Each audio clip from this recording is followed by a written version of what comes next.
Ahoj, ahoj a vítaj pri novom podcaste Chcem sa učiť. Ja som Andrea, lektorka anglického jazyka a dnes budeme pokračovať v príbehu Lost Mom, alebo Stratená mama. Pretože ste si to vyžiadali a keďže ten príbeh je trošičku napínavý, tak som vám dopísala pokračovanie. Som teda zvedavá na vaše reakcie, pretože tento príbeh pokračuje znova veľmi zaujímavo. Najprv si pripomeňme, o čom bola prvá časť, aby sme sa vedeli chytiť na to, čo vlastne bude v druhej časti. Tak, ide o príbeh rodiny, konkrétne mama, otec, dvaja synovia, s tým, že jeden syn sa v noci zobudil a videl mamu, ako sa háda s nejakým mužom v kuchyni a vedel, že to nie je jeho otec. Mama ho poslala do izby, ráno sa zobudil a mama nikde nebola, čakal ju, nič sa nedialo, neboli palacinky, tak zobudil otca, že kde je. No a hľadali ju, nenašli ju. Prišla aj polícia, potom sa zatvorili s otcom v obývačke a keď vyšiel von, tak otec bol úplne mlkvý, bol ticho a len bolo vidno, že mal zaplakané oči. No a na konci otec rozpráva svojim deťom, že mama už nie je s nimi. Takže trošku taký smutnejší príbeh. Poďme sa pozrieť na pokračovanie. Ak tento príbeh nechceš len počúvať, ale chceš si ho spoločne so mnou čítať, vieš ísť na náš blog www.chcemsaučiť.sk a tam tento príbeh nájdeš tam celý tento text, takže môžeš si čítať spolu so mnou. Poďme teda na to. My father got more and more nervous every day. His friend from the police often visited us. Dad was furious. When I was 15 years old, he finally told me the truth. My mom was murdered. Somebody stabbed her in her chest. The police found evidence and stated that it happened in our kitchen and then someone dragged her body to the forest. When he told me that, I started to cry. I was there! I saw the man! I could have stopped him! How? My dad asked. You were just 5. I am happy that your mom sent you back to your room and nothing happened to you. Did they find a killer? I wanted to know his name. No, they haven't, he answered with a sad face. I was trying to find him for 2 whole years after she died, but I haven't found anything. You and your brother gave me positive energy in my life. After 2 years of searching, I gave up. I wanted to spend my time with you so that one day you'd be good men. I went to my brother and asked him to help me. I wanted to find the killer, but we didn't tell our dad about it. Every day after school, we started going door to door asking our neighbors whether they remember something. It has been 10 years and everybody has had their own problems. Nobody wanted to help us. We wanted to give up when suddenly one man started yelling, "Hey boys, come here!" We crossed the street and asked him angrily, "What do you want?" I know what happened that day. Really? I had just come home from work. I was working in a factory and my shift ended at midnight.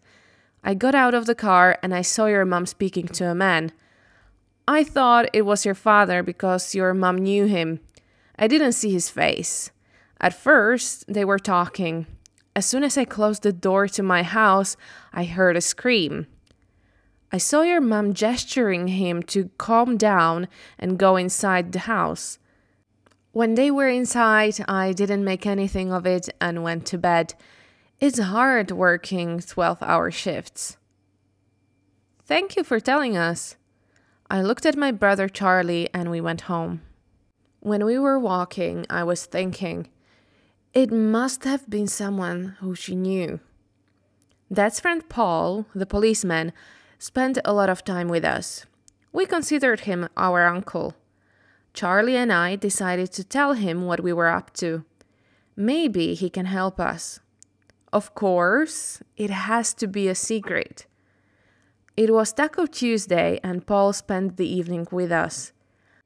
I didn't want my dad to suspect anything, so I made up a project for school and asked Paul to help me. We went up to my room. I closed the door and told him the whole story. Eddie, he said, I know. I miss your mom too, but you can't live in the past. I had known your mom since kindergarten. We were neighbors and went to school together. She was like a sister to me, but this happened 10 years ago. Don't waste your life by looking for answers. He might have been right. He just wanted to protect me from the painful truth. I didn't give up though. The next day, Charlie and I went to the library where they have all of the old newspapers. We found the name of the reporter who was writing about our mom's case. His name was Edward Smith. How can we find out where he lives? Asked Charlie. We'll Google him. While I was browsing the net, Charlie asked the librarian if she knew the man.